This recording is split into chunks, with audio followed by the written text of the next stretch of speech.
You, you, you, you have that feel of a crowd that's ready. And so I won't delay you for 2 more minutes. Um, my name is Derek McNeil. And in honor of Mark, I'm going to say I am the son of May Ruth and the grandson of Ola Kirk. I'm also have the opportunity to be the president of the Seattle School. And so it's my pleasure to welcome you this evening to the Seattle School and to this event. If this is the first time that you've been visited the Seattle School, we are an interdisciplinary graduate school offering immersive holistic degree programs and certificates in counseling psychology and Christian theology. I've been told I need to say all that. We offer an MA in theology and culture and a low residency in format, and also an MA in counseling psychology in both on campus and low residency formats as well. In both of these programs, we invite students to deeply study the intersections of text, soul, and culture. That is why we are thrilled to invite Mark Charles to teach us and be in conversation with our faculty. Welcome. It is a pleasure to have you. There you go. I got more I got to read, so you can hold on to that. It's coming. The faculty, and I want to appreciate both Dr. Ron Ruthruff and Dr. Paul Hoard, have been in contact with Mark as part of a project they have been collaborating on titled Bringing Aspirations in Action, or excuse me, Bridging Aspirations in Action, Cultivating Lifelong Anti-Racist Practices in the Pacific Northwest. Mark's work around trauma and racial healing has been pivotal in much of the Associate Professor of Psychology, Dr. Hoard, in his work on white rage. I had a chance to do some work with you on white rage and was quite, I want to say enjoyable, but it really was more learning than enjoyable. And Dr. Ron Ruthruff will also be on the panel. He's Associate Professor of Theology and Culture. And he, in terms of his work and writings, he's worked on an Unsettling Truth as required text in Northwest Native American culture and spirituality, and an intensive course. Excuse me for butchering that a little bit, Ron. You know what I mean. And Dr. Ma will also be joining them on the panel. She's a visiting faculty of interdisciplinary studies and has been impacted by the way Mark Charles has encouraged us to wrestle with history from multiple perspectives in order to name and bring to light what is often untold. They will come up to you and come up here and respond with Mark after he speaks for a panel discussion. Okay, now you can get ready to clap for Mark. Mark Charles is passionate about creating common memory as he works to build a healthier national community, especially across racial lines. The son of an American woman of Dutch heritage and of a Navajo man, Mark is a graduate of UCLA who works as an author, as a speaker, podcaster, activist, preacher, and consultant. He is one of the leading authorities on the 15th century Doctrine of Discovery, which I think he'll share with us this evening. And in 2019, co-authored the award-winning book, Unsettling Truths, the ongoing dehumanization legacy of the Doctrine of Discovery. Mark co-founded a national conference for Native students called Would Jesus Eat Fry Bread? And in 2012, he hosted in front of the U.S. Capitol a public reading of the National Apology to Native Peoples of the United States that the 112th Congress gave, but then buried in the 2010 Department of Defense Appropriation Act. In 2020, Mark ran as an independent candidate for president, which I did not know about you, with a platform of building a nation where we the people actually means all of the people. Mark is a dual citizen of the United States and Navajo Nation and works tirelessly to initiate a national dialogue on race, gender, and class, a conversation he hopes will be on par with the Truth and Reconciliation Commission that took place in South Africa. Mark is currently writing his second book, Decolonizing Faith, his TED Talk, The Truth Behind We the People, the three most misunderstood words in U.S. history, has over 300,000 views. And he has been featured on numerous media outlets, including PBS NewsHour, CNN, Esquire, The Guardian, Voice of America, the Karen Hutt. I told you that would embarrass you with all this. The Karen Hutt Show, Native News Online, Indian Country Today, and the recently released documentary Bad Indians Hiding Out in Antelope Canyon. Would you please join me in welcoming Mark Charles to the stage tonight? Thank you.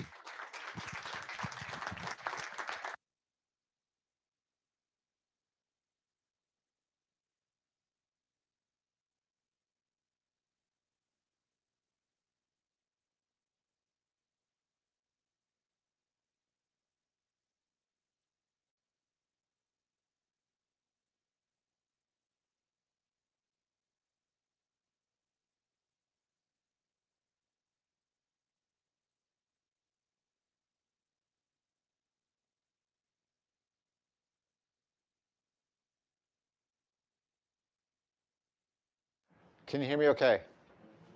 Well, yat Mark Charles Yinishya Sinbake Dena Nishle, Dr. Higlini Bashachin, Sinbake Dena Dashache, Dr. Chini Dashanala. In our Navajo culture, when we introduce ourselves, we always give our 4 clans. We're matrilineal as a people, with our identities come from our mother's mother. My mother's mother is American of Dutch heritage, and that's why I say Sinbake Dena Nishle. Loosely translated, that means I'm from the wooden shoe people. My second clan, my father's mother, is Tohiglini, which is the waters that flow together. My third clan, my mother's father, is also Tsinbake Dene. And my fourth clan, my father's father, is Toluchitni. That's the Bitterwater clan. It's one of the original clans of our Navajo people. I want to acknowledge that here in the Seattle area tonight, we are on the lands of the Suquamish, the Duwamish, the Cayuse, the Umatalia, and the Walla Walla. And I know there are many other nations in the area and around here. And I want to honor these nations and these peoples. These peoples are the indigenous hosts of these lands. They were hunting here, fishing here, farming here, raising their families here, burying their dead here, long before Columbus got lost at sea, or Lewis and Clark came crawling across the Midwest plains. And they're still here. So I want to honor these nations as the hosts of these lands. I want to thank these nations for their stewardship of these lands. I want to just remind all of us to walk humbly on these lands, knowing that these lands have been stewarded by these nations for hundreds, even thousands or tens of thousands of years. Over the next hour, hopefully it's an hour, I'm going to say a lot of things that are going to make you upset. I'm probably going to offend everyone in the room at some point. I work hard to have a bipartisan critique. So if you think I'm picking on you and leaving your neighbor out, don't worry. I'll get to them in a moment. But the challenge is there's a lot of things we don't know how to talk about. And I want to share 2 things with you, well, 3 things with you tonight. I'm going to spend about a half an hour talking about the book I co-authored with Soong-Chan Rah, Unsettling Truths, the ongoing dehumanizing legacy of the Doctrine of Discovery.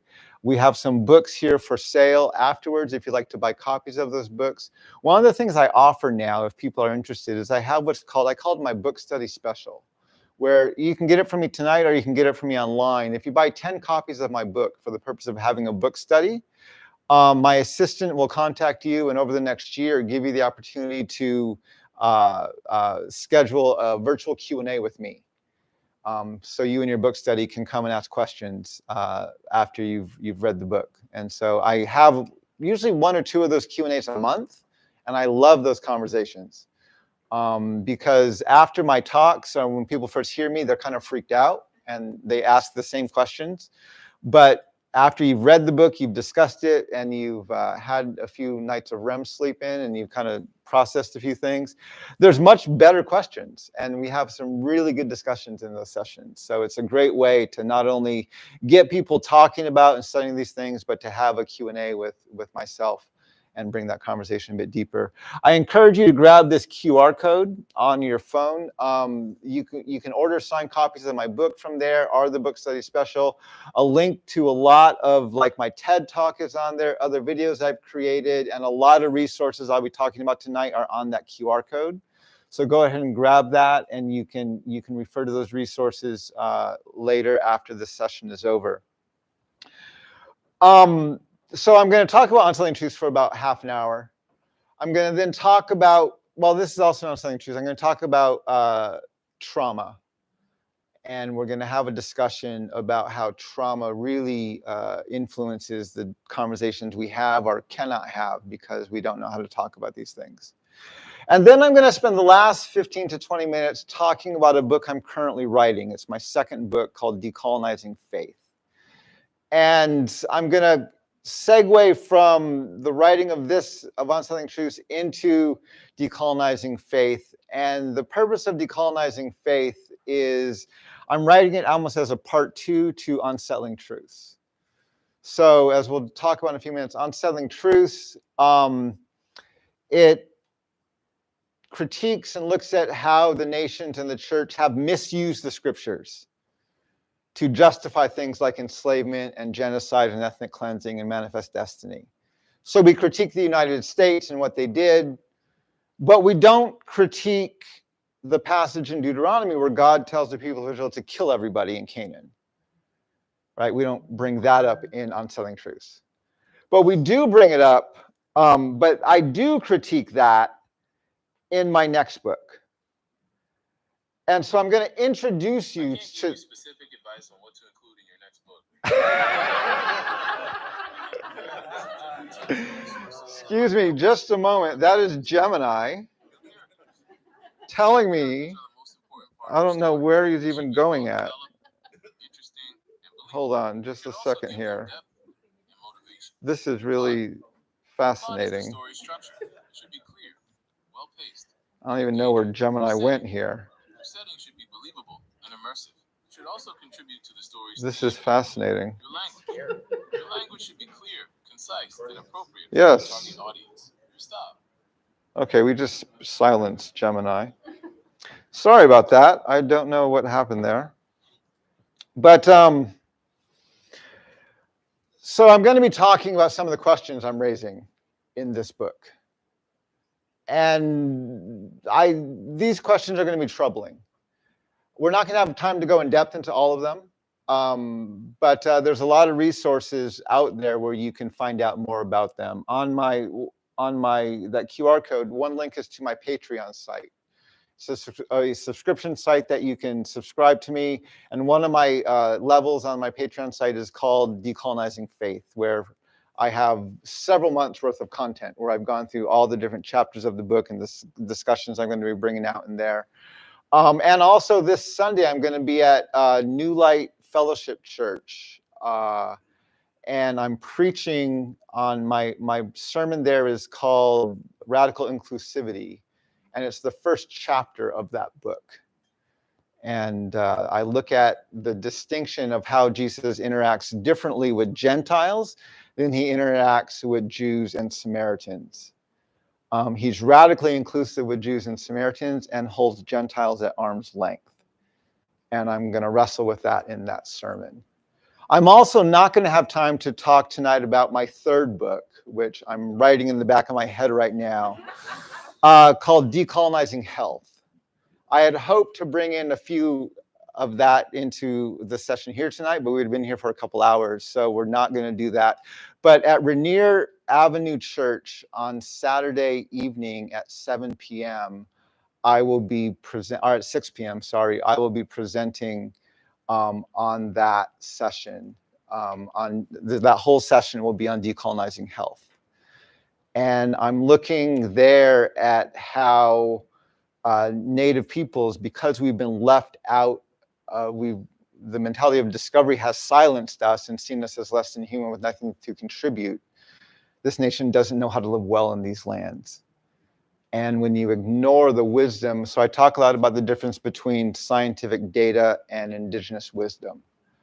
And that will be that. So, and all of these events I'm doing this weekend are free and open to the public. So you're welcome to come to any of these that you want to. But tonight I want to talk about decolonizing faith and unsettling truths.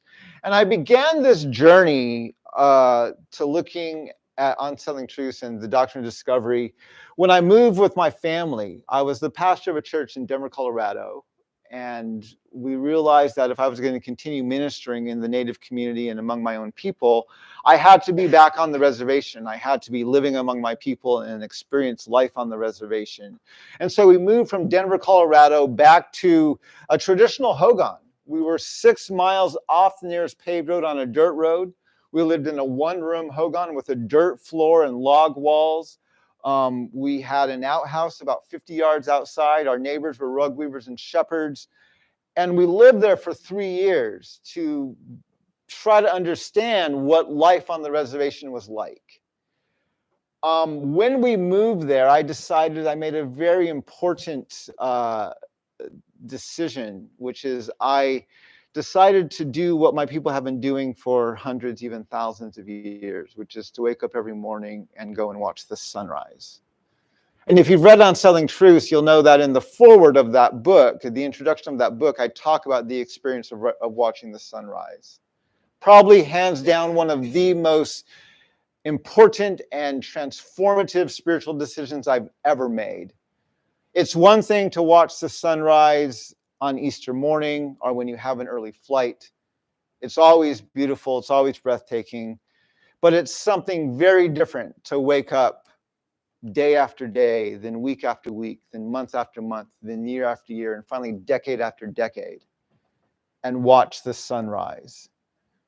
To see the seasons change and the birds migrating in the directions with the seasons, to see the leaves bloom and fall, to see the snows and the winds and the rains come and go, and to see this happen over and over throughout the seasons.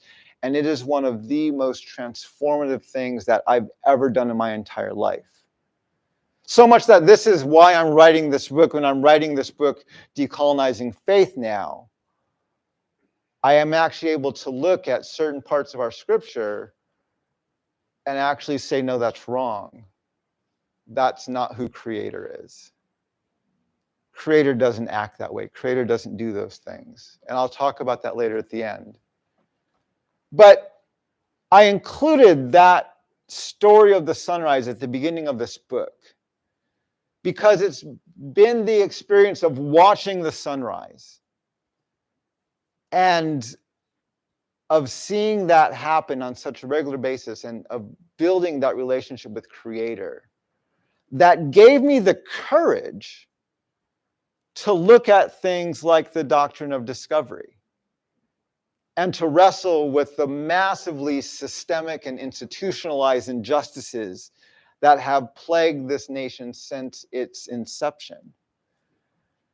And if I had not watched the sunrise for all of those years, I can promise you I would have given up this struggle a very long time ago, either because it was too overwhelming or it was too scary or it was just too hard to do. But watching the sunrise has really been what's given me the strength to go in the ways that I'm going right now.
Okay. But you cannot discover them unless your worldview, and better yet, your church, tells you that the people living there are not fully human. Chapters 3 and 4 of Unsettling Truths talks about how we got in the church from the teachings of Jesus to the doctrine of discovery. How we got from teachings that said things like love your enemies and pray for those who persecute you to a doctrine that said you can kill people who don't look like, speak like, eat like, worship like, act like you do. I don't have time to go into all that journey tonight, but it's a fascinating journey. And it demonstrates that the doctrine of discovery is a white male Christian supremacist doctrine that is literally the fruit of a church that has prostituted itself out to the empire. Now, the challenge with this doctrine is the way we've used this doctrine in the founding of this country. So in 1763, King George draws a line down the Appalachian Mountains, and he says to the colonists that are here that they no longer have the right of discovery of the empty Indian lands west of Appalachia. This upset the colonists. They wanted access to those lands. So a few years later, they wrote a letter of protest. In their letter of protest, they accused the king of raising the conditions of new appropriations of land, and they went on to state that he has excited domestic insurrections amongst us and has endeavored to bring on the inhabitants of our frontiers the merciless Indian savages. My clicker is, there we go. And they signed their letter on July 4th, 1776. So literally, it's 30 lines below the statement, all men are created equal, that the Declaration of Independence refers to natives as merciless Indian savages. Making it very clear, the only reason the Founding Fathers used this inclusive term, all men, is because their definition of who was human was incredibly narrow. Now, a few years later, the Founding Fathers wrote another document. They begin this one with the words, "We the people of the United States." This, of course, is a preamble to the Constitution. Now, if you keep reading this preamble, and not even much further, just a few lines further, down to Article 1, Section 2. Article 1, Section 2 is the part of the Constitution that determines who is and who is not a part of this union, who is and who is not covered by this document. Now, if you read Article 1, Section 2, the first thing you have to note is it never mentions women. Now, this is important because if you read the entire document, from the preamble all the way down to the 27th Amendment, you will find that there are 51 gender-specific male pronouns. 51 he, him, and his. Who can run for office, who can hold office, even who's protected by this document. There's not a single female pronoun in the entire Constitution. Right? So, we act surprised today, right, that women earn 50 to 70 cents to the dollar. Well, this isn't surprising. The Constitution's working, right? It never mentions women. There are 51 gender-specific male pronouns. So we have to note that Article 1, Section 2 never mentioned. Now, maybe you're thinking, Mr. Charles, this was the Old English. They used he for everybody back then. This was the inclusive term. Well, you're right. Do you know why they used he for everyone back then? Because they were sexist. Right? Women couldn't vote. Women couldn't hold office. Women couldn't own property. They were absolutely sexist. So we have to note how that influenced this document. Second, you'll notice it specifically excludes natives. And third, it counts Africans as 3/5 of a person. So if we go back to 1787, we take away women, we take away natives, and we take away African people, who's left? Well, white men. And technically, to vote, you had to be a landowner. You see, we don't acknowledge this frequently enough, but the purpose of our Constitution, the reason it was written, was to protect the interests of white landowning men. These are just some examples of the pronouns. The reason we have a Constitution is to protect the interests of white landowning men. So again, we act surprised that women earn 50 to 70 cents to the dollar. This isn't surprising. The Constitution's working. We get outraged that our prisons are filled with people of color. Well, this isn't surprising. Our Constitution's working. People get upset that in 2010, the Supreme Court sided with Citizens United and rules that corporations now have the same rights to political free speech as individuals. This would open the door for super PACs with their unlimited support of candidates. Well, this isn't surprising. The Constitution is doing what it's designed to do. It's protecting the interests of white landowning men. Now, in 1823, we had a Supreme Court case. Johnson versus McIntosh. This is two men of European descent. They're litigating over the same piece of land. One of them got the land from a native nation. The other one got the same land from the U.S. government, and they want to know who owned it. The case goes all the way to the Supreme Court. The Supreme Court had to determine what was the principle for land titles. Who had the right to sell the land, the native nation or the U.S. government? They ruled that it was discovery that gave title to the land.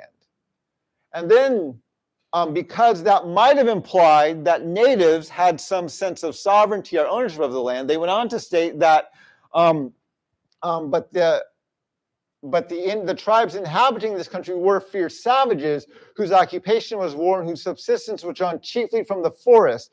To leave them in possession of their country was to leave the country a wilderness. This case, along with a few others in the 1820s and 30s, become the legal precedent for land titles. This precedent and the Doctrine of Discovery are referenced by the Supreme Court in 1954, in 1985, and most recently in 2005. Again, I don't have time to go into all of these right now, but I have a TEDx talk online called We the People, the 3 Most Misunderstood Words in U.S. History. It lays out, goes into these court cases, especially looking at the 2005 case. It's a case that I call one of the most white supremacist Supreme Court opinions written in my lifetime. References by name the Doctrine of Discovery, makes the exact same argument that John Marshall made in 1823, and ends by saying you do not have sovereignty over your lands. And that case, that opinion was written by Ruth Bader Ginsburg, which is shocking because her legacy is that she was a voice of dissent on a very conservative Supreme Court fighting for the right to the marginalized, which she was. But because land titles are based on the legal understanding that natives aren't human, this makes white supremacy a bipartisan value,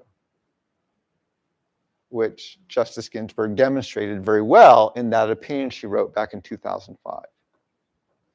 Now, I want to go back a few years to 1630. In 1630, John Winthrop, a Protestant pastor, was on board a ship. And he was with a group of people. They were here to plant the Boston colony. They were in what's now called the Boston Harbor. And on board that ship, he preached a sermon titled A Model of Christian Charity. In this sermon, he referred to the colonists that he was with as a city upon a hill. He's borrowing from the language of Jesus in the Sermon on the Mount, where he tells his disciples to be a lamp on a stand, a city on a hill, shining their good deeds into this dark world. He goes on in his sermon to exhort them. In all meekness, gentleness, patience, and liberality, they should rejoice together, mourn together, labor and suffer together. They should keep the unity of the Spirit within the bonds of peace. These are just your basic Protestant Christian church exhortations. At the end of his sermon, John Winthrop does what many pastors do, which is he begins quoting from the Old Testament to compel his congregants to heed his exhortations. And the passage that John Winthrop decides to quote from is from Deuteronomy chapter 30. Now, Deuteronomy chapter 30 is the passage in the Old Testament where the people of Israel are standing on the banks of the Jordan River, ready to cross over to take possession of their promised lands. And God's reiterating the threats and promises of his land covenant. And it says here, but if our hearts shall turn away so that we cannot obey and we worship other gods, we shall surely perish out of the good land whether we pass over this river to possess it. Now, Deuteronomy 30 says river, but in his sermon, John Winthrop changes that word to vast sea. Now, why would he do that? Well, they didn't cross an ocean, right? They crossed a river. So what's he saying? Based on the exhortations of Jesus to be in a city on a hill, based on the model of Old Testament Israel, they are standing on the banks of their promised land, ready to go in and take possession of them. Now, who's read the book of Deuteronomy and Joshua? How does God command the people of Israel to take possession of their promised lands? What does he say?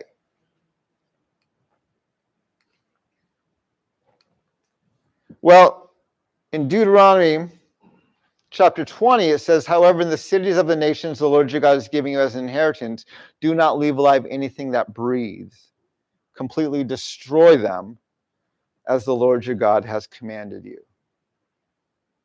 So promised lands for one group of people is literally God-ordained genocide for another group of people. I call this sermon the birth of the myth of American exceptionalism. American exceptionalism is not just that Americans are better than everybody else. It's that we have a unique relationship with the divine from everybody else. So this is the 1630s. Those ideas percolate for about 100 years. Mid-1700s, our nation begins going beyond the Mississippi River, west of the Mississippi. End of the 1700s, we have the Second Great Awakening. There's this renewal in churches, a renewal within denominations. Early 1800s, the notion of manifest destiny is born. The belief that this nation of white European men has the God-given right to rule this continent from sea to shining sea. Now, if we had 2 hours, I would go into a lot of description about what happened and how this nation completed its manifest destiny. But we don't have that much time tonight, so I have to bring you into this emotionally and also convince you historically how horrific this idea of manifest destiny was. We do this in our book in chapters 9 and 10, which I'm told are the two hardest chapters in the book to read. In chapters 9 and 10, we wrestle with the adage of the victors write the history. Now, this isn't controversial, right? We can all agree on this. If you win a war, you get to write about the war. So in chapter 9, we kind of speculate what would have happened if Nazi Germany had won World War II. How would German historians, Nazi historians, had recorded the legacy of Hitler had they won the war? Well, he'd probably be their greatest leader ever, right? He brought them from global obscurity to global dominance. How would their historians, had they won World War II, have recorded the Holocaust? Well, we have Holocaust deniers today. Imagine if they won the war, right? What Holocaust? There was no Holocaust. Now, the challenge we have as citizens or residents of the United States of America is that our country has never lost a war that matters. We've never been invaded. We've never been disarmed. We've never had a regime change. We've never borne the scorn of the global community. We've won every major conflict we've been a part of. Technically, the Korean War is not over. We pulled out of Vietnam, we pulled out of Afghanistan, but we didn't lose any land there. We got a black eye a little bit, but nothing devastating. We have never lost a war that matters. And as a result, we, and by we I mean white landowning men, have been able to write and record their own history for the past 250 years. Now again, so far, this is not very controversial. I'm making some pretty good sense here. Where chapters 9 and 10 get controversial is we take this adage, the victors write the history. We take the fact that the U.S. has never lost a war that matters, so we've written our history for 250 years, and then we apply that to this man. Over the past several decades, especially as race relations have gotten worse within the United States of America, the stock of Abraham Lincoln has risen. Republicans love to remind us that they are the party of Lincoln, right? During Trump's first term in office, he was rebuked in the name of Lincoln. This is not who we are when he said certain things about white supremacy. Our nation's first black president, Barack Obama, was sworn into office with his hand on what? The Lincoln Bible, right? As race relations have gotten worse, we as a nation have agreed that Lincoln is our greatest president. His monument in the National Mall is the most visited national monument in the country. But because we've never lost a war that matters, we actually don't have a clue who Lincoln is. We don't have a clue who Lincoln is. So I'd like to introduce you, if I may. The same way Lincoln introduced himself when he ran for office in the U.S. Senate. Now, when he ran for Senate, Lincoln was running against Judge Stephen Douglas. And I know some of you are thinking, oh crap, the Lincoln-Douglas debates. Right? We all love Lincoln. We all know Lincoln. And we all know enough about Lincoln to know we don't want to read those debates, right? We know they say things we don't want to hear. But in these debates, Abraham Lincoln had to introduce himself to the country. These debates weren't like today's debates. They weren't like these little just bits and snippets and little sayings they could get out. They had the first candidate spoke for like 20 to 30 minutes. The second candidate responded for like 30 to 40 minutes. And then the first candidate came back and responded for another 10 to 15 minutes. It was a series of 3 speeches in these debates. It was already known about Lincoln that he was against the institution of chattel slavery. But the nation wanted to know how he felt about race. And so early in his speech, during the Lincoln-Douglas debates, this is what Abraham Lincoln said. I will say then that I am not, nor ever have been in favor of bringing about in any way the social and political equality of the white and black races. That I am not, nor ever have been in favor of making voters or jurors of Negroes, nor of qualifying them to hold office, nor to intermarry with white people.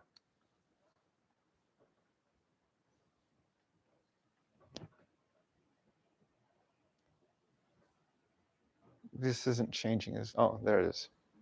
And insomuch as they cannot so live, while they do remain together, there must be the position of superior and inferior. And I, as much as any other man, am in favor of having the superior position assigned to the white race. Oh, I forgot this one. I will say in addition to this that there is a physical difference between the white and black races, which I believe will forever forbid the two races living together on terms of social and political equality. And insomuch as they cannot so live while they do remain together, there must be the position of superior and inferior. And I, as much as any other man, am in favor of having the superior position assigned to the white race. So that was his speech.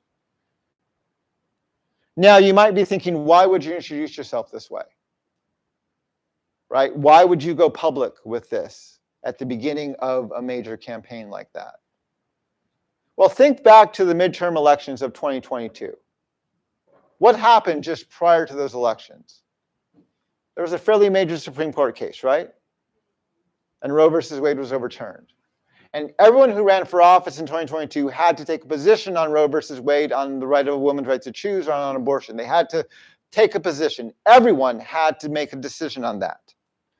And it turns out that just before the midterm elections of 1858, there was another major Supreme Court case called the Dred Scott case, which ruled that our founding documents did not apply to formerly enslaved peoples. And so in the midterm elections of 1858, everyone wanted to know, where do you stand on giving civil rights to people of color? And Abraham Lincoln made it absolutely clear he did not support civil rights for black people. He believed they were inferior. He did not want them to play a normal part of society, and he absolutely agreed with the Dred Scott decision of 1857.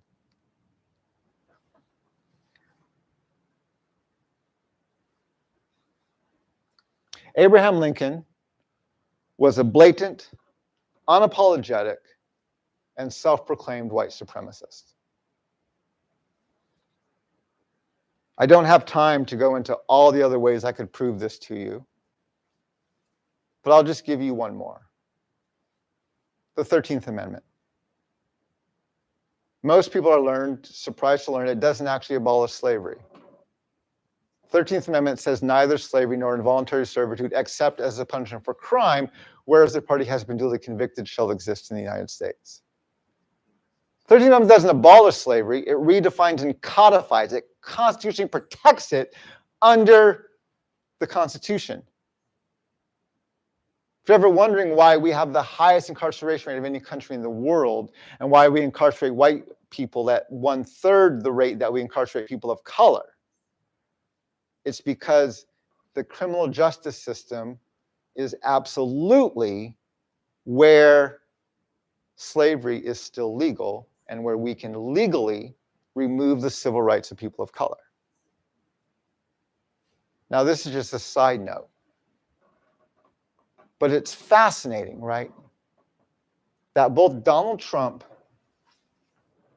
and Joe Biden believe that our criminal justice system has been weaponized. Donald Trump has said over and over and again, we have weaponized the criminal justice system and we're using it to punish him politically, right? He said that over and over and over again. Joe Biden just gave this unbelievably broad pardon to his son. Why? Even though he promised he wouldn't. Why? Because this system has been politicized and he cannot trust it. Trump and Biden actually agree that our criminal justice system is politicized, and they do not trust it to treat them and their family members fairly. To hell with black people, to hell with people of color, to hell with anyone else. But it's not protecting their families, their white landowning men in their families. And so they're using their power and their privilege to protect themselves from it.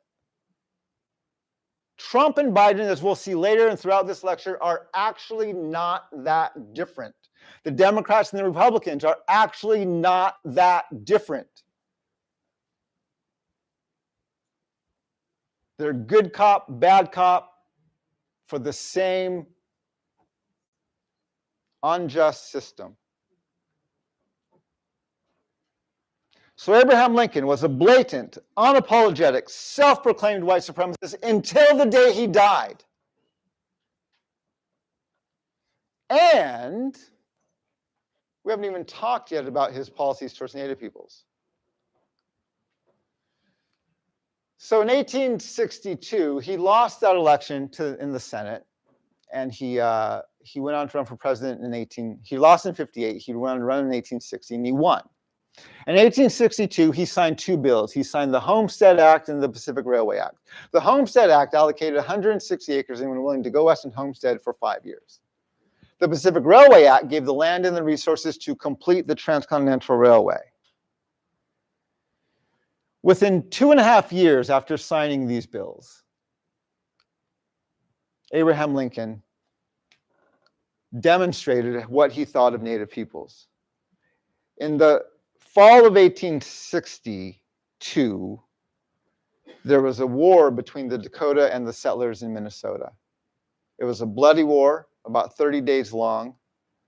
At the end of the war, half of the Dakota Nation, the warriors, fled north into Canada. The other half surrendered. Those who surrendered were put on trial. They were being tried in what was clearly sham trials. It was in languages they didn't understand. Witnesses were shared. They lasted only a few minutes long. End of these trials, over several hundred of the Dakota warriors were found guilty, and they were sentenced to death by hanging. No one wanted to execute that order. It was passed all the way up to Lincoln. Even he didn't want to do it. So instead of executing 400 or 500 Dakota warriors, he didn't order retrials, but he simply changed the criteria of what warranted a death sentence. Under his new criteria, only 2 of the warriors were going to die now. And he was afraid that his white settlers were going to begin to uprise, which they already were starting to do in protest of this. So again, for a second time, he didn't order retrials. He changed the criteria again and landed on the magic number of 38. So the day after Christmas, 1862, many people came out and watched as Abraham Lincoln executed the largest mass execution in the history of our country with the hanging of the Dakota 38.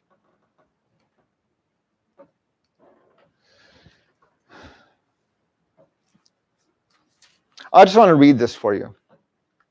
On January 29 of 1863, in the frigid dawn of January 29, 1863, Segwitch, a leader among the Shoshone of Beaogi, or Big River in what is now Idaho, stepped outside his lodge and saw a curious band of fog moving down the bluff towards him across a half-frozen river.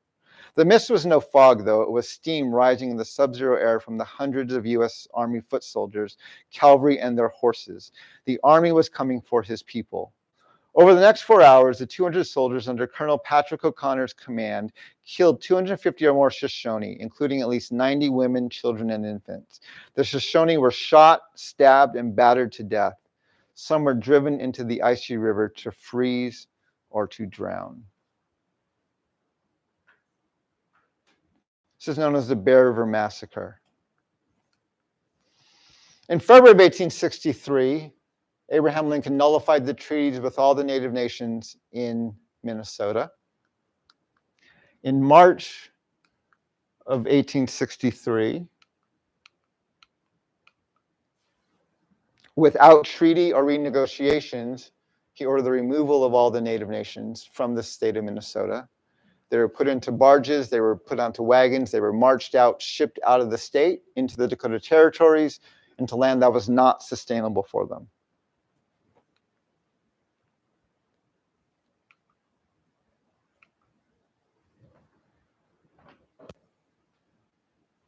Which way is this?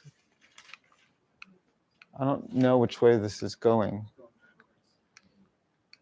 Sorry about this.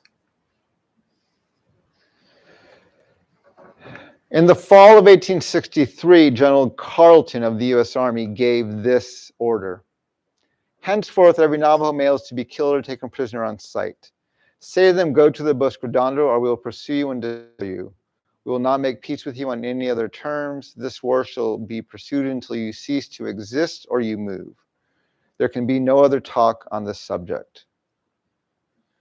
Kit Carson and other U.S. Army captains from the Union Army went through the lands of my people. They burned our hogans, they slaughtered our livestock, they burned our crops, and they hunted our people. They rounded us up to bring us down to what's called Bosque Redondo. In the Book of the Navajo by Raymond Friday Locke, he writes, by the middle of December, most of the weak and the aged had died.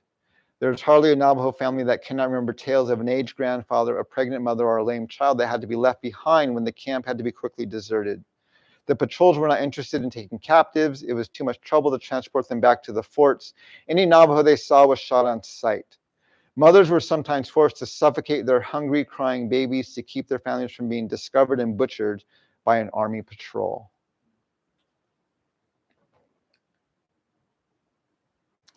Nearly 10,000 of our Navajo people were rounded up. Hundreds of them died of exposure and starvation being brought down to Bosque Redondo. While there,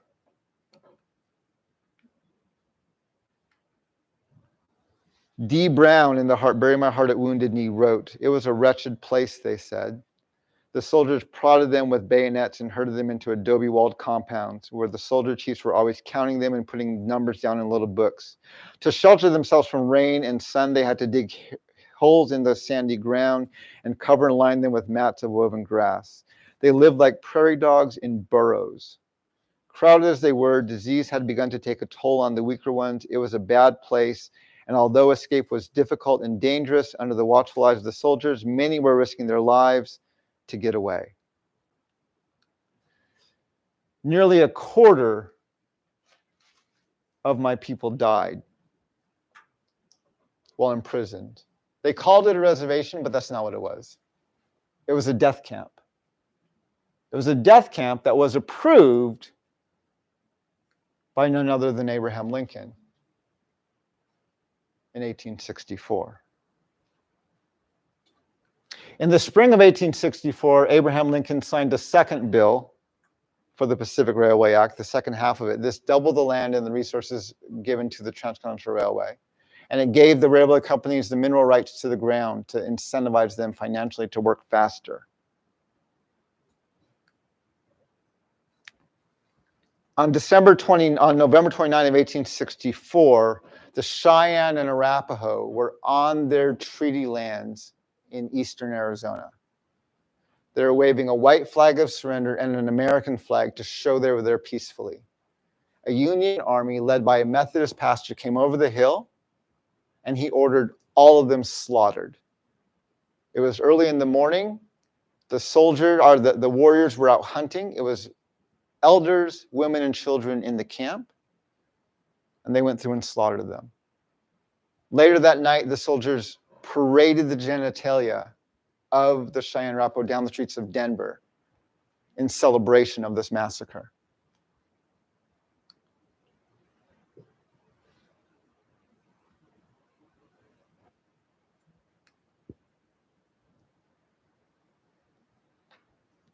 Eight days later,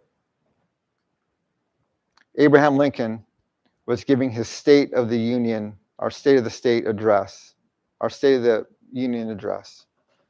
And in this address, he said that 1.5 million acres were injured under the Homestead Law, and the great enterprise of connecting the Atlantic with the Pacific states by railway and telegraph lines has been entered upon with a vigor that gives assurance of success.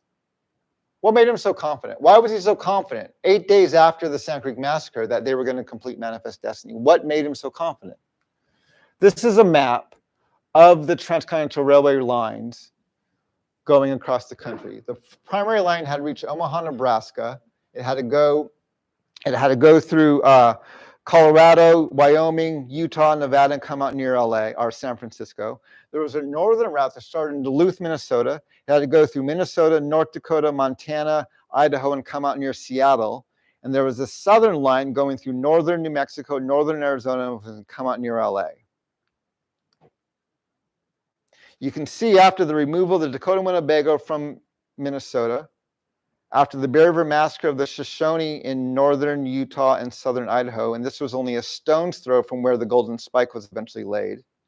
After the Long Walk, removal of the Navajo and the Mescalero Apache from the southwest, and finally the Sand Creek Massacre of the Cheyenne and Arapaho in eastern Colorado, you can see Abraham Lincoln had essentially just ethnically cleansed the central, northern, and southern routes of the railway. You see, not only was Abraham Lincoln a blatant, unapologetic, self-proclaimed white supremacist, he was also one of the most genocidal presidents in our nation's history.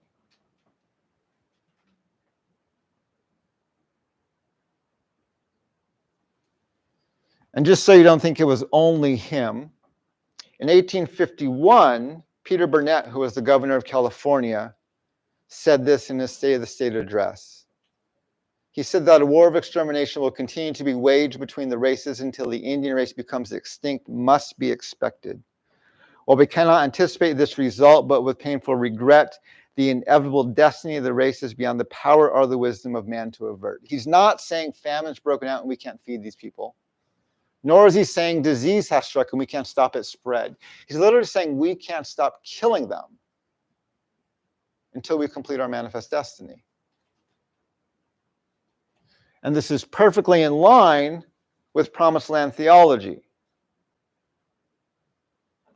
Again, do not leave alive anything that breathes. Completely destroy them as the Lord your God has commanded you.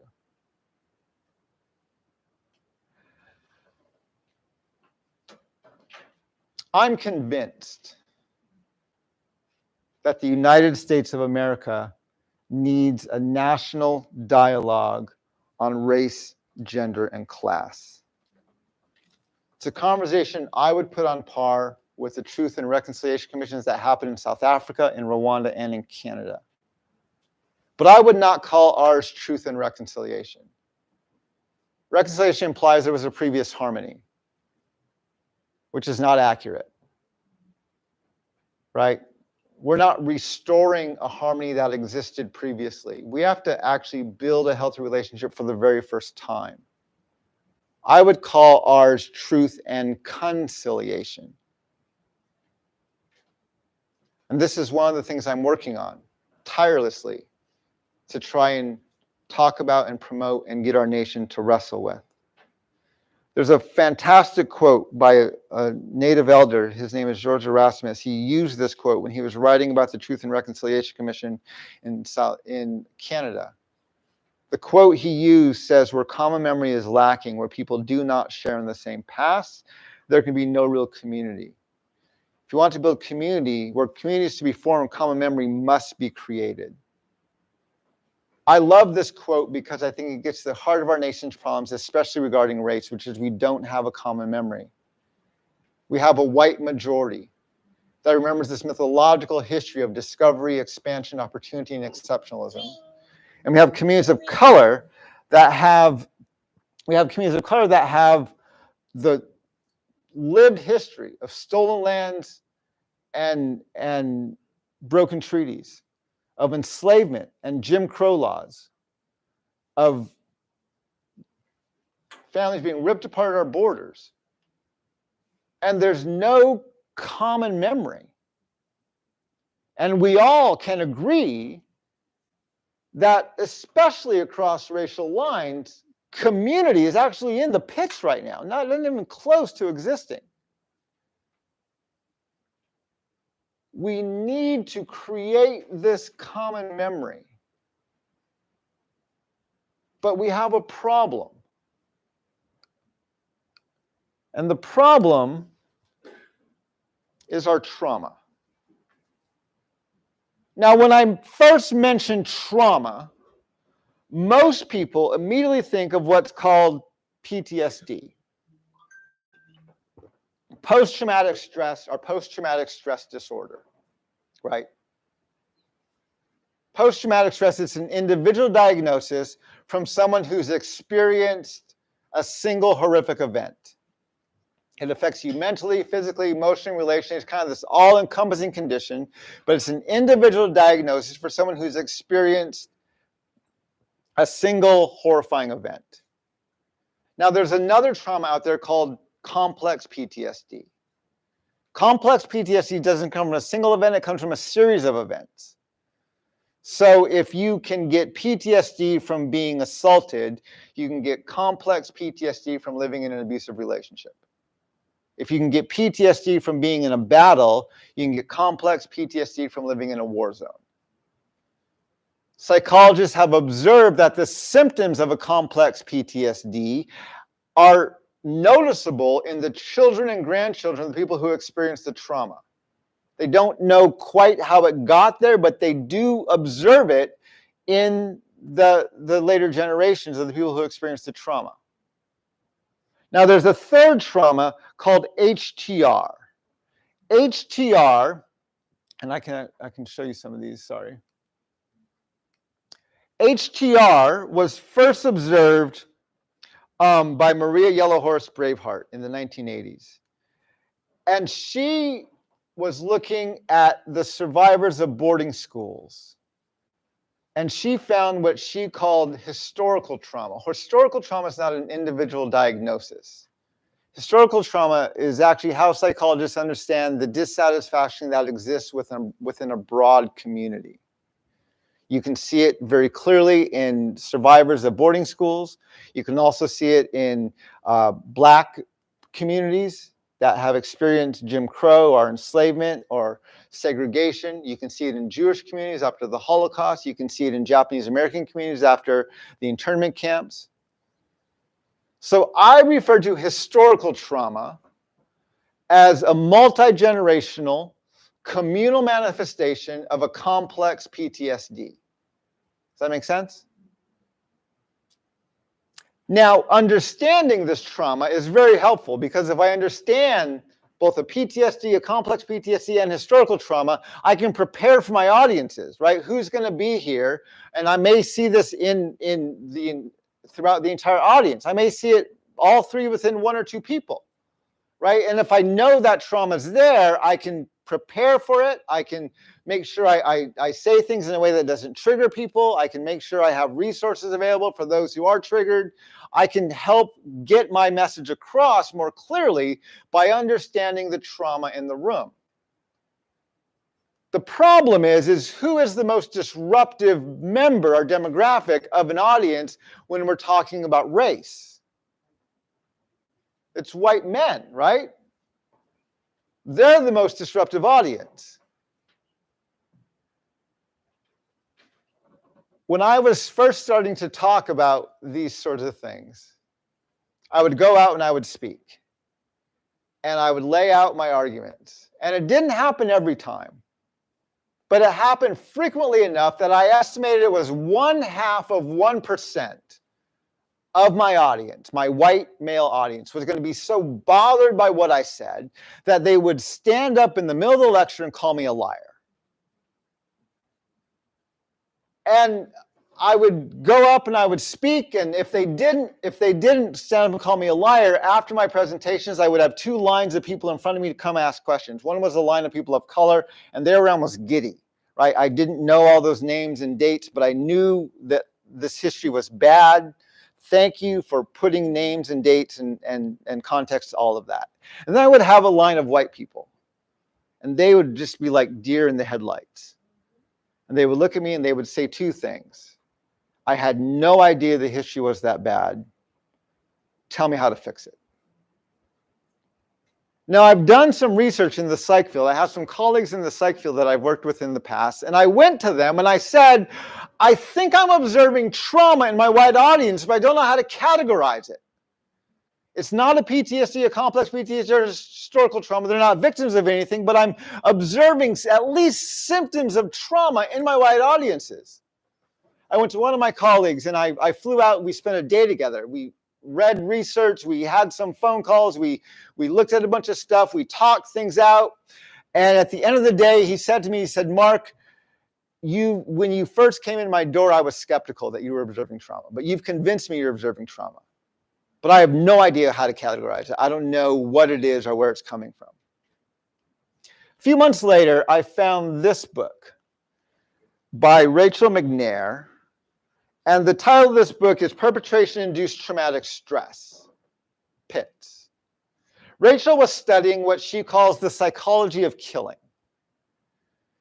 What she wants to know if society gives you the right to take a life, you're a police officer, you're a soldier, you're in certain parts of the medical community, maybe you're even just a good white guy at the mall with a gun. And society gives you the right to take a life. She wants to know, what does that do to you psychologically?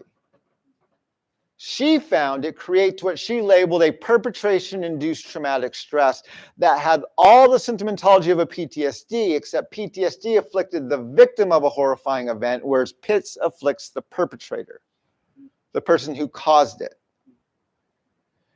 All I had to do was read the back cover of her book. And I'm like, that's it. That's exactly. Now I at least have enough to make a guess or an observation or maybe a hypothesis. Right?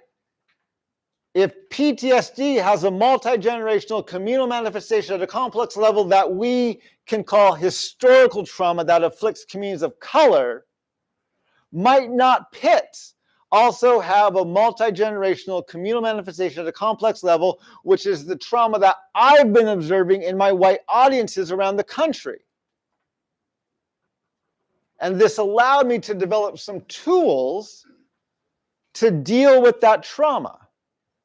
So I interact with my white audiences as another group of traumatized people. Now, the first symptom of trauma is shock and denial, right? So automatically, this explains a ton of things, right? We have places like Texas and Oklahoma saying you can't use words like slavery in your textbooks anymore. This is shock and denial, right?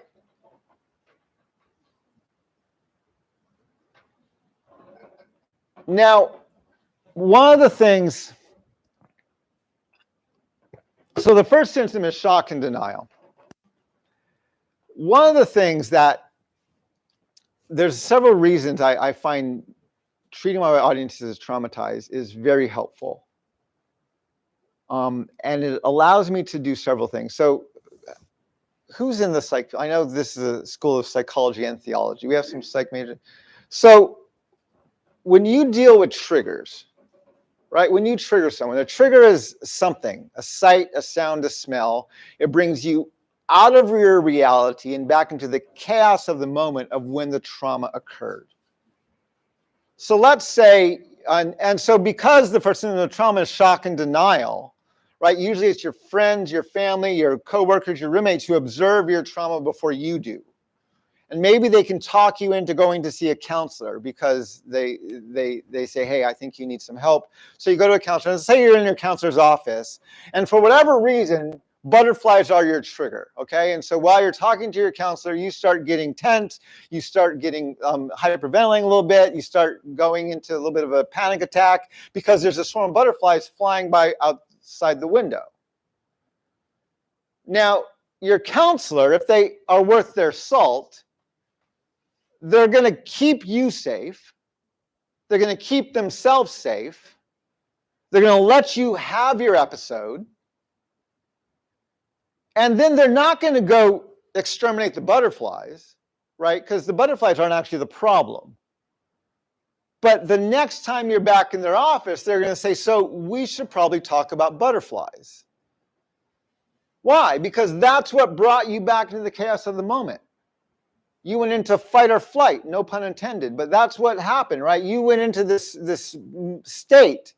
And so you need to be able to go back and talk about what was it about that swarm of butterflies that now, because when you first came in, they're probably asking you these broad leading questions to get you to talk. Why? They're looking for your triggers so they can find a way to start getting to the root of the problem.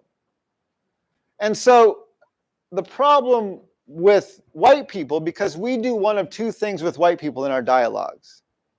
We treat them either as racist or as fragile. And neither one of those are helpful, right? If you're racist simply because your skin lacks pigmentation, it means you have nothing to add to the conversation, and anything you do add, I have to treat as a threat and protect myself from it. That's not helpful. If you're fragile, and after George Floyd, right, Robin DiAngelo's book, White Fragility, went to the top of the New York Times bestseller list and stayed there for a long time. And Robin has a lot of really good insights into the psyche behind whiteness. But I wrestle with her paradigm of fragility. Because if you're helping someone move, okay, and they have a box and it's marked fragile, you have two options when you see that box. You can do one of two things. You can either pick it up very gently and put it very carefully into the truck, or you can say, oh, I saw them pack that box. There's just towels in there, and you can throw it in there, not knowing their china was at the bottom of the box, which you now broke because you disregarded the sign. And so when you treat white people as either fragile, and you have to treat them very gently, or you have to intentionally break them because you're going to ignore all these things, neither one of those are helpful. I found by treating my white audiences as traumatized, it does two things. First of all, it helps me keep their humanity at the forefront of my mind all the time. Trauma is a very human experience. And by reminding myself my white audiences are traumatized, not because they're victims of what happened, it's because of what they're standing on, what they've done, what's been done on their behalf for them. This is a perpetration-induced traumatic stress. They're not victims here, but they're experiencing the trauma just like anyone else would, and that helps me humanize them. And second, by not treating them as racist or as fragile, but as traumatized, because now I'm not trying to just make them the enemy or protect them or myself from them, but now we can actually talk about, okay, that was weird. You kind of freaked out there that last lecture. Let's talk about that, right? Let's get to the heart of the matter. Let's have a discussion about this. Not in the moment, right? The problem is we try to engage white people in the moment. You cannot engage someone who's in fight or flight. You can't do it. They are not thinking with the full part of their brain. They are not in a place to have a reasonable discussion with you. You have to get their adrenaline down. You have to get them calm. You have to come back later and have that discussion. We're trying to engage white people while they're in fight or flight, and that's why these things blow up all the time.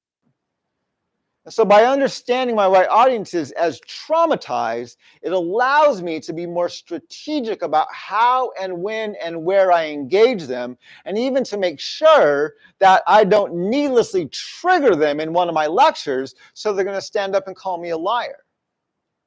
I observe that, actually, that all the time, everyone who stood up and called me a liar, and it happened several times, they're all white, male, and either the children of or they themselves were either in law enforcement or military service. So why would that group especially get that triggered? Right? So they've joined the military, they've joined law enforcement, they've signed up to kill people on behalf of this nation. And they probably didn't have a moral dilemma about doing that because our nation are the good guys. We're God's country. We're on God's side. Even Christian people, right? I mean, Augustine solved that problem with the just war theory, right? We've done all these things where we're the good guys, and so you can sign up and kill on behalf of your nation in a law-abiding way, and it's not a moral conflict. So they signed up to either agree to do this, or maybe they've actually done it. And now I've just spent an hour lecturing to them about how their nation is not the good guys. They don't have God's permission. And they are a part of an incredibly systemically racist, white supremacist, sexist, and unjust system. This triggers them. And so there's only one of two options that they have going on right now. Either they're a murderer or I'm a liar. And it's much easier to stand up and call me a liar than it is to wrestle with what they might actually be implicated in. And so they stand up and call me a liar. Now, I am not going to convince them in that moment that I'm not a liar. The moment they stand up, we're now in competition for my audience, right? They're standing up thinking there's going to be this surge of energy behind them. Yes, liar, let's get him off the stage. This is one reason why I put so many of my quotes in black and white up on the screen. This is why I don't quote experts and academics. I quote source documents. So whatever they're calling me a liar about, well, let's go back and look at what that quote was and where it came from. And so when they stand up and call me a liar, the rest of the audience looks not at me, they look at them and like, are you crazy? Didn't you see that last slide? Like, couldn't you see what it said? And I've done this a few times. So I would engage with them a few times, back and forth, right? I'm not going to convince them, but I'm treating them respectfully. I go back to the slide. They double down. No, that's not right. You're not being honest. I go back, and two things are happening. They're not winning any support in the audience, and I'm not fighting them and elevating it. As we go back and forth 3 or 4 times, their adrenaline begins to calm down, and they're looking for a way to get out of the interaction. So then I tell them, you know what? We can agree to disagree.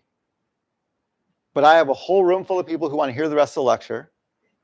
So why don't you sit down, we'll continue the lecture, and we can talk more about this later. So again, they're looking for Ray to sit down, so they'll sit down. End of the lecture, I would come back to them publicly. I would give them my email address. Thank you for raising your concern or your question during the presentation. Here's my email address. Here's my phone number. Feel free to call me. I would love to talk to you about this. Frequently, a few days later, I get an email from that person apologizing for what they had done. And so since then, I've learned when I give these I mean, this is why I do my quotes the way I do them.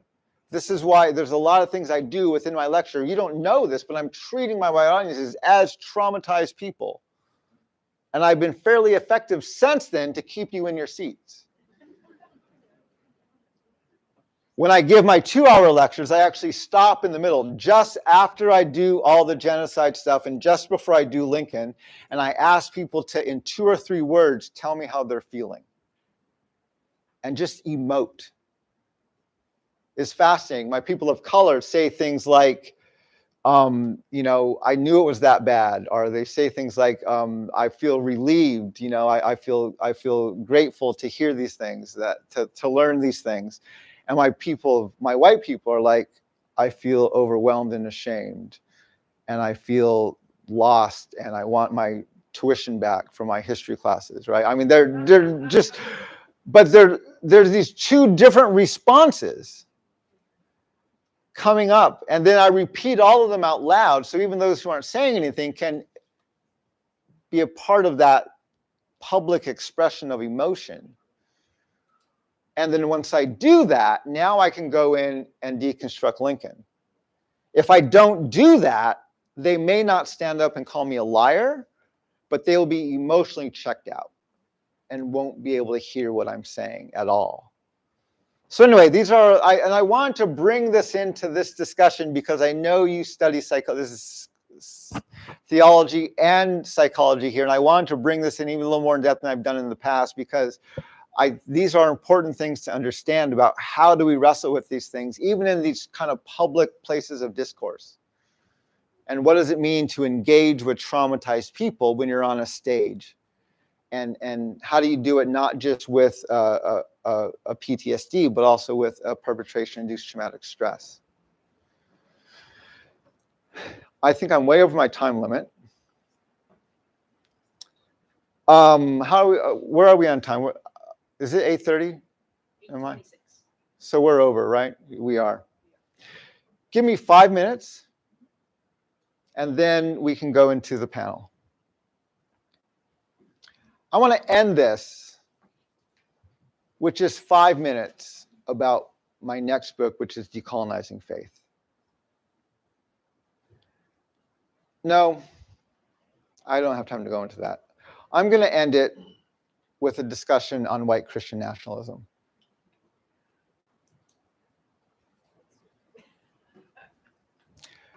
I have 5 minutes. Let's talk about white Christian nationalism.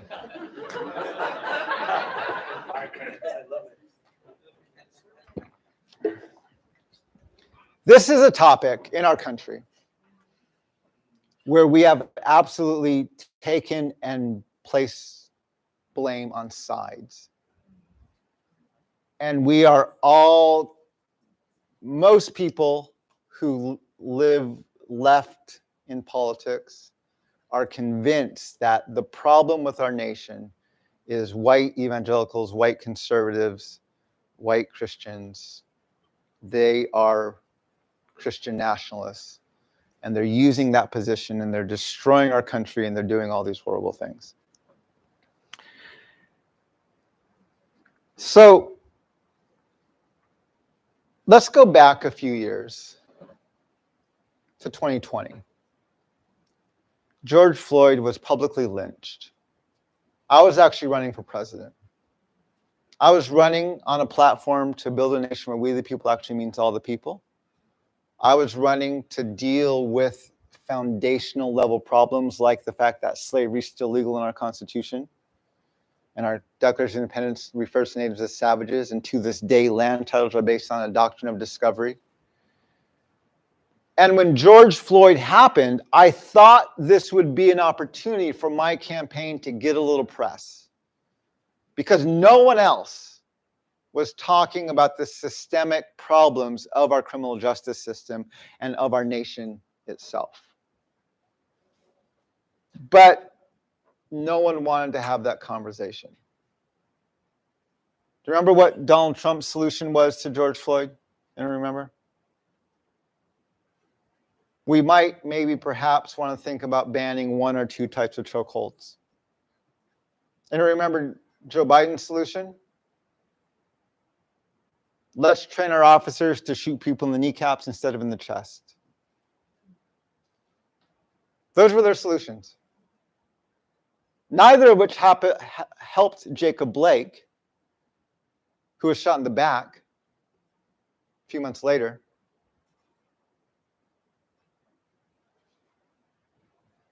We didn't want to talk about these things. After George Floyd's, there were protests all around the country. In D.C., where I live, there were protests in Lafayette Park, which is right across from the White House. Every day there were protests going on. One morning on June 1st of 2020, law enforcement went in and they aggressively cleared Lafayette Park. A few hours later, Donald Trump walked out. He walked through the park, stood in front of the church across the street, held up his Bibles upside down, flipped it around, and he took a picture. Didn't say much. Walked back into the White House and was immediately called out for exactly what he was doing, which is he was giving a dog whistle to white Christian nationalists.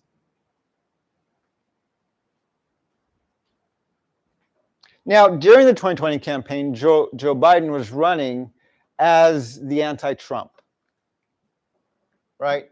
He was not going to do his foreign policy over Twitter. He was going to speak with a more complete sentence structure. He was going to bring dignity back into the White House, right? He was going to be the anti-Trump. And during his first term in office, his first year in office, he was tested because there was actually a terrorist attack in Afghanistan, a pretty violent one, killed several U.S. service members. And Joe Biden had to give a speech. And so he gave a speech in August of 2021. And in his speech, this is what he said. I just want to read some of this for you. He said, "To those who carried out this attack, as well as anyone who wishes America harm, know this. We will not forgive. We will not forget. We will hunt you down and make you pay. I will defend our interests and our people with every measure at my command." Now, a few years ago, in the past 2.5 years during the Ukraine war, President Putin has said the exact same thing. If NATO puts any boots on the ground in Russia, he will defend his country with every measure at his command. And we as a nation have been collectively appalled. How dare you talk that way? You're a nuclear power. You're threatening nuclear war. You are so irresponsible. You're a child, Putin. How dare you speak that way? But that's how our president spoke just a couple of years ago. And if I didn't tell you this was Biden, all of you would have thought it was Trump, because Trump talks the exact same way. They actually talk very similar when they both feel afraid and threatened. Joe Biden talks that way when he feels threatened and afraid about his son and his family. Donald Trump talks that way all the time. But they both talk similarly. He then went on in his speech, and he said, "I want to thank the Secretary of Defense and the military leadership at the Pentagon and the commanders in the field. There has been great unanimity from every commander on the objectives of this mission and the best way to achieve those objectives." And then he said, "And those who have served throughout the ages have drawn inspiration from the book of Isaiah when the Lord says, 'Whom shall I send and who shall go for us?' And the American military has been answering for a long time, 'Here am I, Lord, send me. Here I am, send me.'" In his first State of the Union, Joe Biden used the word sacred twice. He used it once in reference to the Capitol. It's a sacred space to have this speech. He used it the second time in reference to our sacred obligation to care for our veterans. Now, I do not disagree. We have an absolute moral obligation to take better care of people who fight wars on our behalf. But Joe Biden used the word sacred. Why did he bring the divine into that? Because Joe Biden believes the U.S. Army is the army of the Lord, responding to a prophetic call on par with that of Isaiah the prophet. If you think that white Christian nationalism is a partisan problem, you are stuck in a liberal MSNBC, CNN news bubble, or you're getting all your news from your social media. Now, we have to acknowledge, right, the right is correct in some sense that most of our mainstream media leans left. Most of it leans left, which means most of our news is tainted to the left. So the challenge with this is CNN, MSNBC, even most news organizations aren't going to print this. Why? It's going to blow up their advertising, which is why they do news in the first place. Fox News isn't going to report this. They don't have the theological acumen to understand what's going on. They're not going to report this. So we have to listen carefully to what's being said and understand, because we're being told, the left is being told, that the right is the white Christian nationalism. It's a partisan problem. It's not a partisan problem. Joe Biden is every bit the white Christian nationalist that Donald Trump is. And we have to remember that. These are things our nation agrees on at a foundational level. These are principles our nation was founded on. This is like everyone loves Abraham Lincoln. Everyone's a white Christian nationalist. We have to take ownership of that so that we can actually begin to change it. If we just try to make this a partisan problem, we're never going to solve the problem.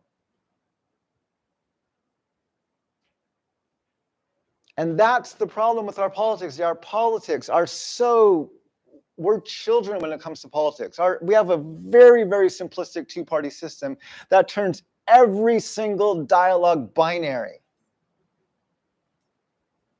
And the worst thing that it does is to the church.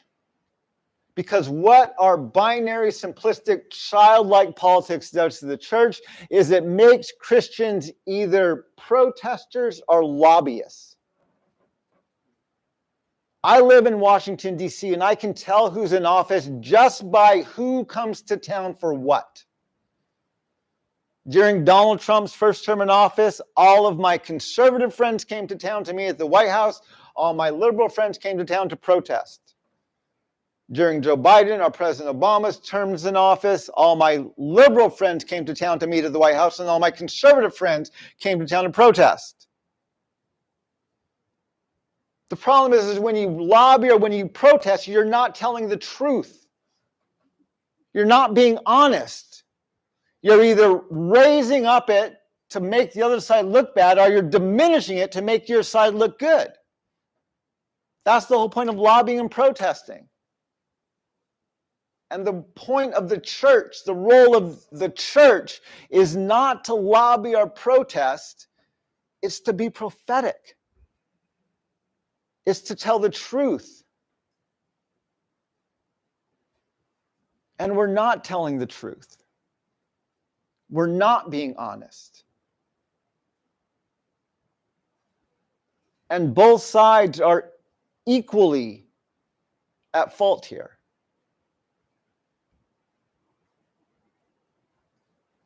And my challenge to you, especially as many of you were in Seattle, many of you probably lean left. And many of you are probably getting ready to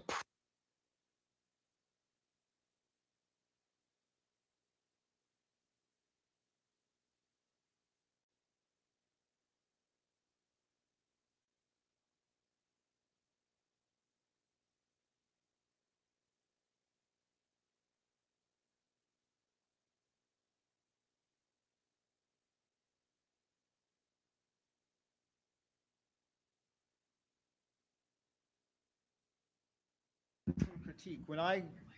Did mic go out again? Sorry. When I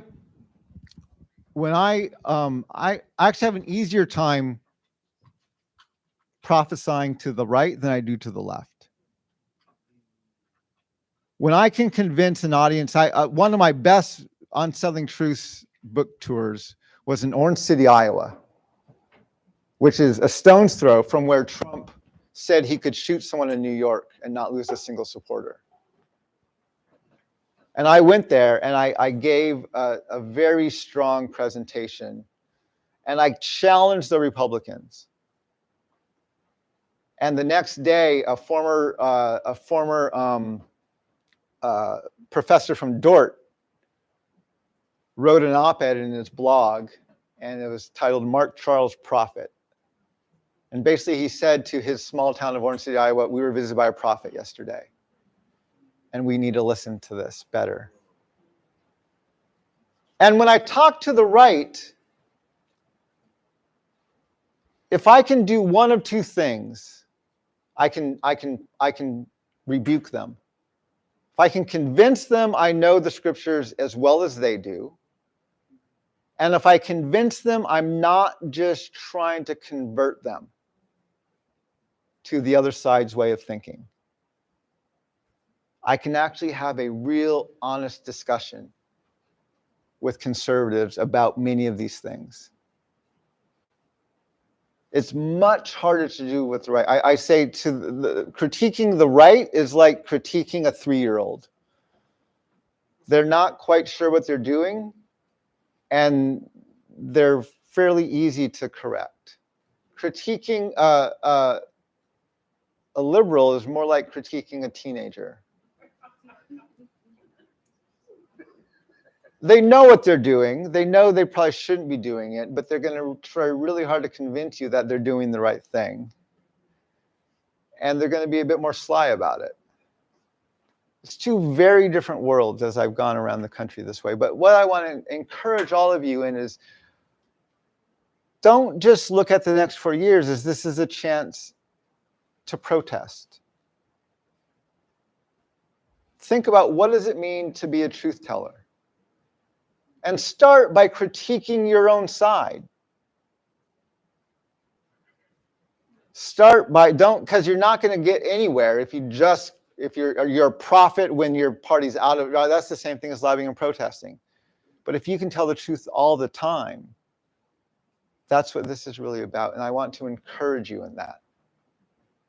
I could go on for a long time, but I think we need to end here. Thank you so much for allowing me to talk with you for a little bit tonight.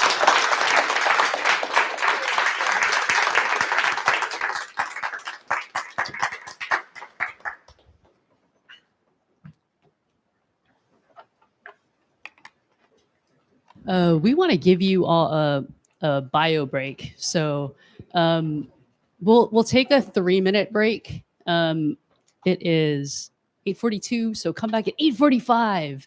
So if you have the bathrooms are just around the corner behind this corridor. There are all gender bathrooms back there, and we'll do a quick little panel thing for about 15-ish minutes or so when we get back. So go ahead and take a break, and we'll be back in 3 minutes.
We're going to be brief. We realize, well, to be honest, I've lost a lot of weight, so I don't have nearly as much cushion as I did before, and so the chairs are very uncomfortable for me. I'm sure they're uncomfortable for you as well. So we're going to be relatively brief, but we're each going to respond with sort of a couple of thoughts, and at the end of that thought, a question that Mark has left us with.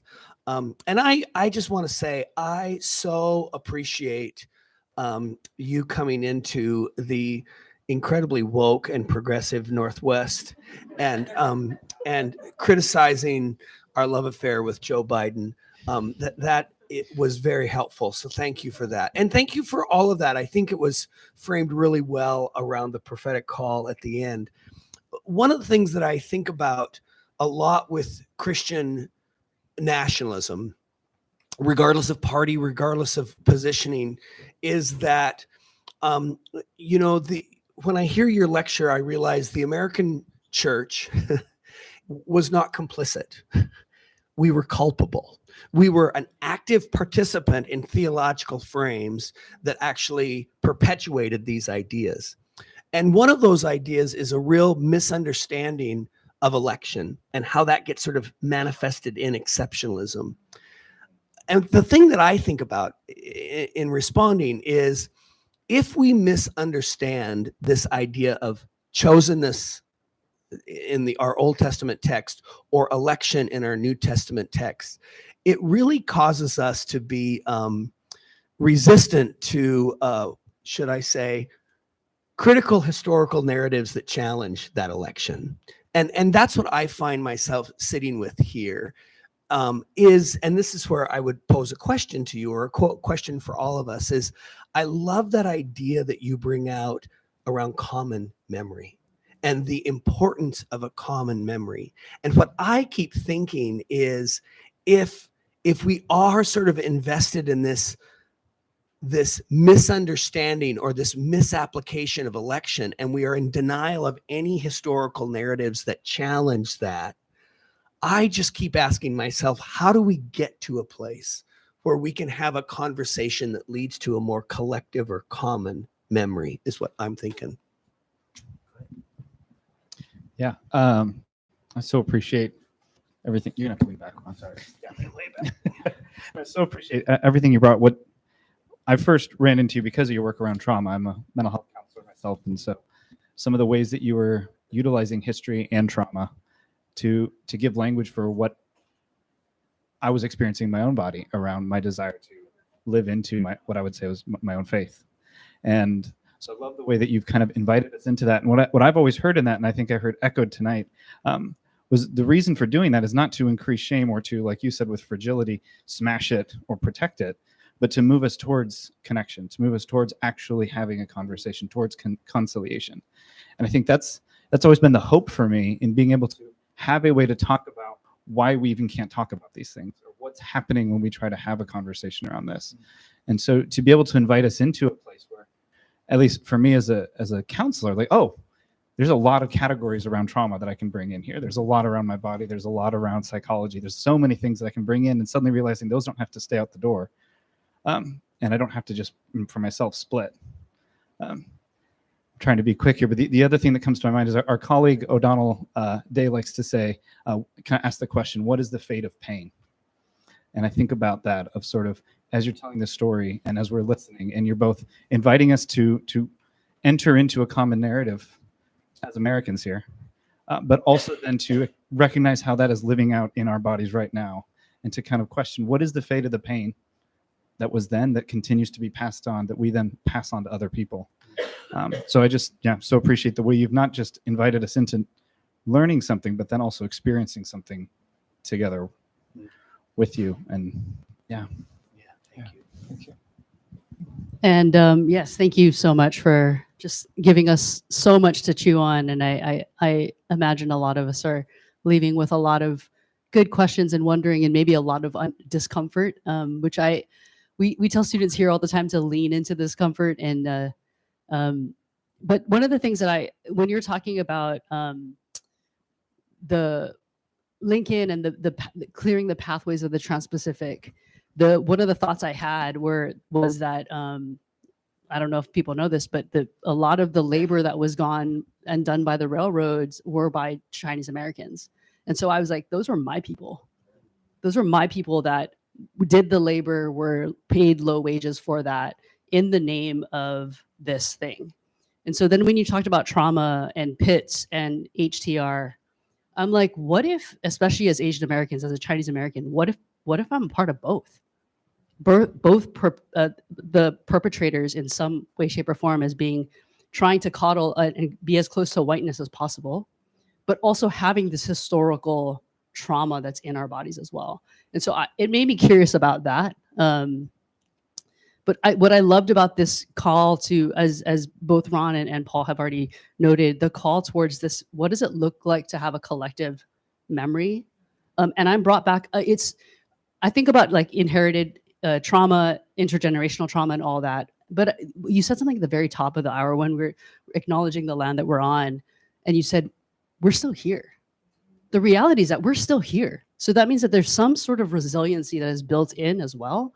And I'm curious what looking at both this truth telling of becoming a prophetic voice is both of honesty and truth telling to ourselves, what we're about, but and also to begin to reclaim what are the cultural things of resiliency that we also have sort of forgotten, but we're still here. So I'm there's a lot that's stirred in me that I'm wondering about, but that's a little bit for now, I guess. There's a lot for us to think about. And I wonder, like, as an Asian American, what does it look like to wrestle with both the perpetrator side of things as well as the historical trauma that all lives in me, in my inherited body. And man, that's a complicated ball of whatever that is. Yeah. So thank you for the invitation. And I'm so curious about where we can go from here, not to just critique, but towards generativity and for that common memory that you're talking about conciliation. So thank you. Yeah. Can I ask you a question? Please. We have a bunch of people in this room that I know have people gather around their tables often. Tell me what your imagination is for cultivating that common memory. What does that look like to you? How do we begin to build that? Yeah. So I tell people frequently, that's a great question. How do we begin talking? I get comments from a lot of people, like they hear a lecture, they read part of this book, and they're like, I want to go out and tell everybody, right? I want to talk about this. I learned something new about Lincoln. Oh my gosh, let me tell you this thing or whatever it is. The problem is when you do that, you become the enemy. Because you're bringing the bad news of you're crushing this idol or you're crushing this thing, and you become the enemy. And it's very hard to have a one-on-one dialogue where there's a very clear enemy at the table. And so one of the reasons I put so many of my resources online, and I put so many like I've done this book study special, I have videos out there, I have interviews and blogs and stuff. If you Google my name, right, if you Google my name, you'll find a ton of resources of stuff I produced. What I usually recommend for people to do, and when my YouTube channel at different seasons has really a lot of videos that go kind of viral. And I have a video I put up about 3 years ago called Why I No Longer Celebrate Thanksgiving and Neither Should You. And it goes through not much more of what I did about Lincoln tonight, but even into how he framed Thanksgiving for our nation and kind of brought it into the national holiday where it is today, brought it from a more regional holiday to the national holiday it is today. And he did that literally around the stuff he was doing with Native peoples and thanking God for the fruits of the genocide he was committing. And so, right, that's not the kind of thing you can go tell someone and you're going to be well received. So I'm like, make me the enemy, right? Show people the video. Let people read the book. Let people watch the YouTube, whatever it is. And then you can become like the counselor, like this person who comes alongside and helps them process through it and really digest it. But that way, you don't have to become the person who's the enemy in that moment, because that's going to make those dialogues very hard. So you're saying I shouldn't bring up the Abraham Lincoln quote with my 87-year-old in-laws at Christmas? Is that what you're saying? So, no, you should not. And what I've learned, and I gave you the bare minimum today of Lincoln that I can give you to both convince you, but if I gave you any less, you would walk out thinking I was crazy. And some people need a lot more, but I gave you what I found to be the bare minimum around Lincoln to convince you of who he actually is without, I could have easily gone, I mean, I do go on for 2 hours sometimes just on Lincoln. And so, yeah, so he's a hard one because I found you can't just dissect a part of Lincoln. You have to take the guy down completely. Otherwise, people will find, well, he had a black friend. What do you mean, right? And I mean, it's like, this is what you're going to hear. And so you have to be able to debunk all of that. And so, yeah, I think the best way I found to do this, and I do this even with my own family, where let them watch a video and then have a discussion about it. Let them read the book and then have a discussion about it. So that way it can be in someone else's words, and then you can be the helpful person who brings them through it instead of the enemy who's like tearing everything down in front of them. So I think that's really I found that to be one of the best ways to do it. I think what that sparks in me is the other part that I've experienced in myself is sort of a little louder. Sorry, experienced in myself in this. I'm sorry, trying. Is hearing something and then getting really excited and then turning myself into the evangelist. To now I'm going to go share this with everybody else, and sort of almost as a way to not feel it myself. And I say this particularly as a white man, if somebody like I hear about the horrible things so quickly, I want to go tell everybody else, almost as a way to not feel it myself. So it's not a mistake. So the comment was, it's easy to run off and do something, either fix it or talk about it immediately afterwards, so you don't have to deal with it. It's no coincidence that my co-author of this book, Unsettling Truths, the book he wrote prior to this is called Prophetic Lament. And the American church is anemic at lament.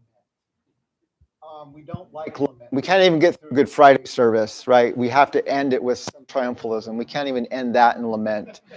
And the lament is not confession. It's not repentance. Lament is sitting in the brokenness and letting the depth of the brokenness almost overwhelm you, like seep into you. Because if you don't understand the depth of the brokenness, your commitment to fixing it is going to be very shallow.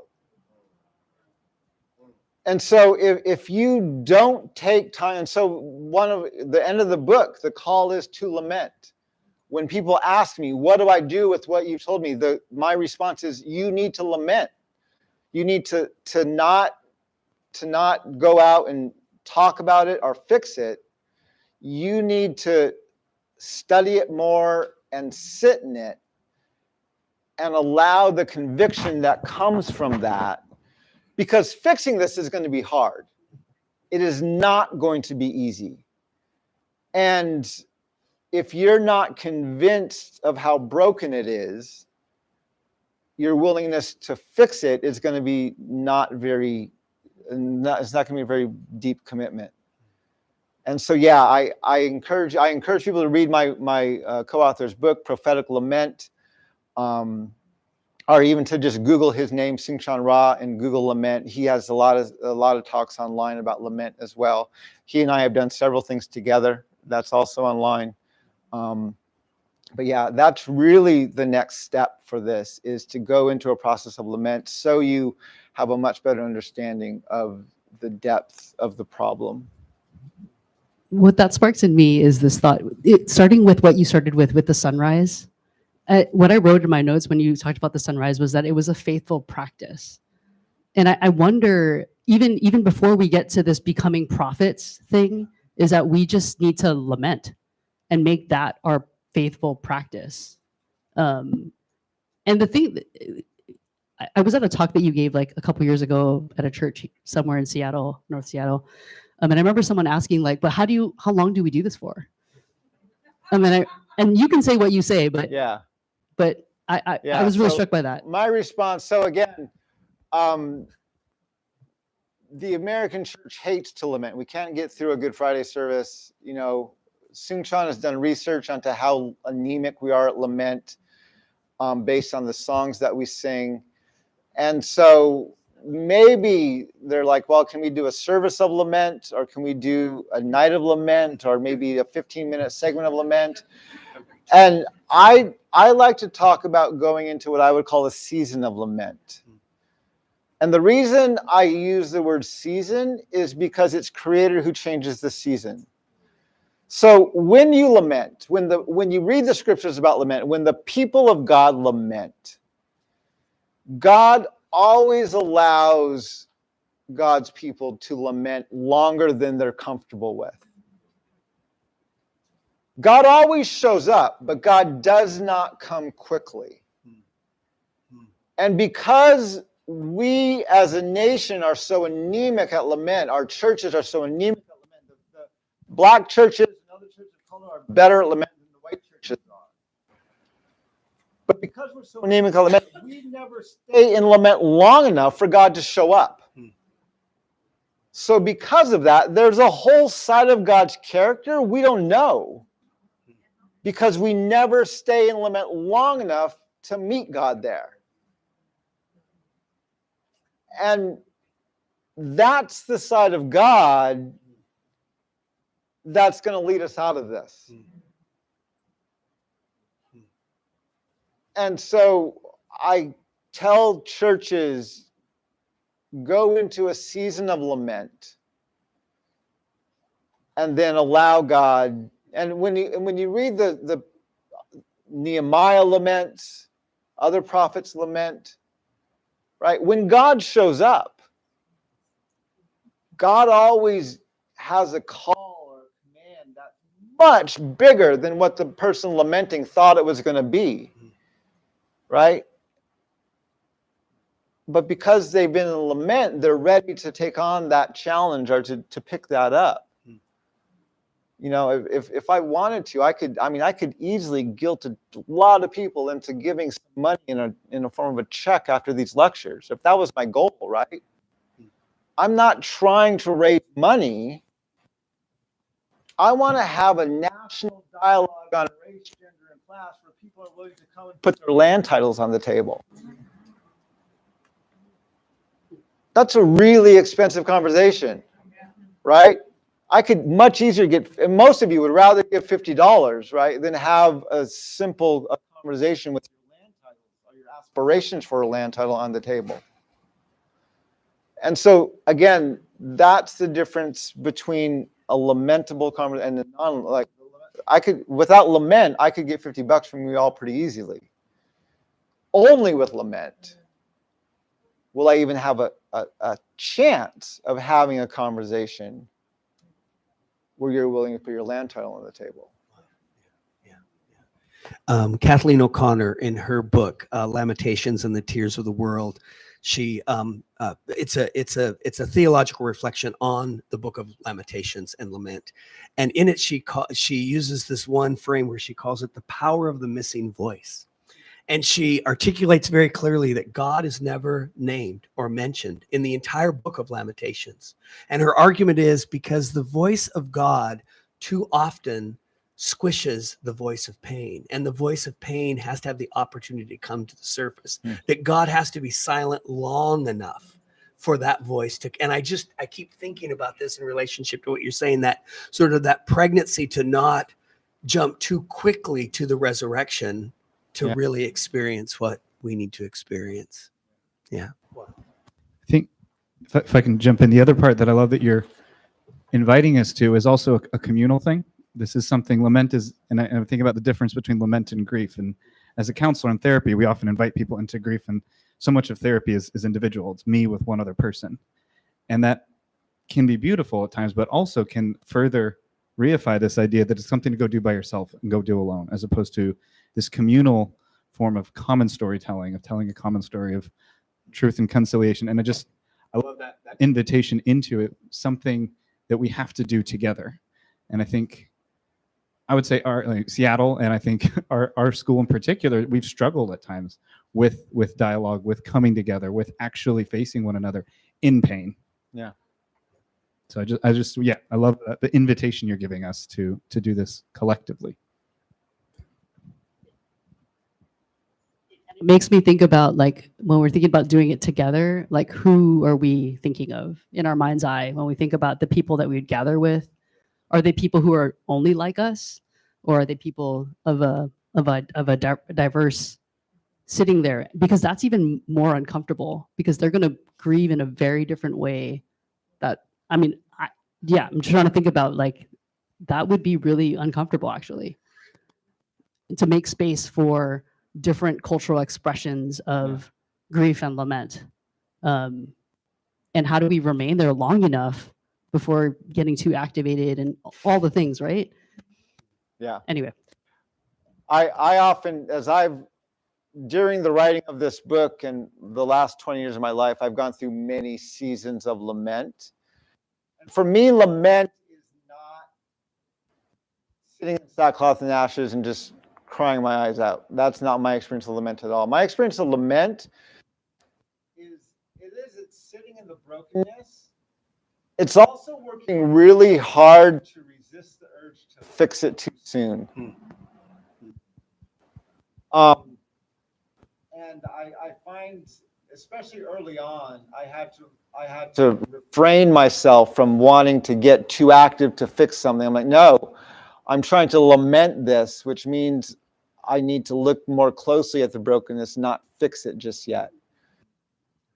So yeah, that was an important step for me. That it gets uncomfortable. After sometimes you're like, God, what do you ever show up, right? And yeah, those are very good questions to ask God. I think we should be done. I think Mark Charles is on East Coast time, which means it's 12 o'clock, and he's going to start signing some books, I think, here in just a second. So should we give it back to Dr. Derek McNeil? Oh, you can do whatever you want. I want to do one last thing. I had meant to read this at the end of the session, but I didn't have it up. I just want to read this for you, and then you can take it. This is something I wrote about prophecy and Proverbs. During the first Trump administration, I was asked by John Whitvleet at the Calvin Institute of Christian Worship to write something about prophecy in the form of a proverb. And this is when literally they were putting kids in cages and immigration was blowing up at the border during Trump's first term in office. And I just want to share what I wrote with you then. Wise is the church that refuses to buy into the trappings of partisan politics. Remember, my brothers and sisters, Jesus did not come to create a Christian empire. He came to make disciples. He came to offer his body as a living sacrifice. He came to plant a church. When the church merely lobbies one political leader and protests the other, when for the sake of argument or political gain, the body of Christ turns a blind eye to one sin and magnifies another, we are not representing the headship of our body, who is Christ. As vile, repulsive, and urgent is the Trump administration's separation of families at our border, it's not the first time. Indian removal, the slave trade, boarding schools, lynchings, Japanese internment camps, mass incarceration, even the deportation numbers of the Obama administration. The list of ways the U.S. government has worked to destroy the family structure of people of color throughout our history is as long as it is depressing. So let's stop pretending that President Trump is the God-ordained savior or the ultimate demise of our union. The same with President Obama. What our nation needs is not for Democrats to be better Democrats, nor do we need Republicans to simply be better Republicans. We don't even need our nation to be more Christian. My brothers and sisters, the United States of America is not, never has been, nor will it ever be Christian. Jesus did not come to create a Christian empire. He came to make disciples. He came to offer his body as a living sacrifice. He came to plant a church. And wise is the church that refuses to buy into the trappings of partisan politics. I agree with Kenneth Kaunda, the former president of Zambia, who said, What a nation needs more than anything else is not a Christian ruler in the palace, but a Christian prophet within earshot.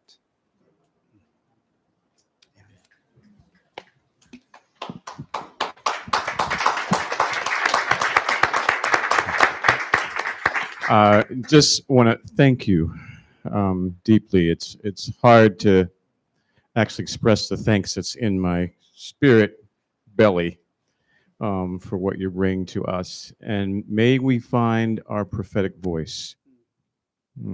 Creator God, help us to find our prophetic voice through our suffering. Thank you, Jermaine, Paul, Ron, for the accompaniment. And thank you all. In some ways, it's not, you are important to the conversation because you're not just spectators. We no longer can afford spectating. We are love to be engaged in a certain type of way beyond our spectator quality and see each other as bound to each other to in some ways bring each of us into lament together. It really must be done together. So blessings to you. I'm not going to give you peace, but blessings to you. And may you find your prophetic voice. Good night. Amen.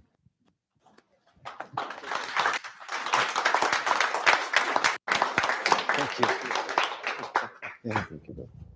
I believe there are books to the left if you want to have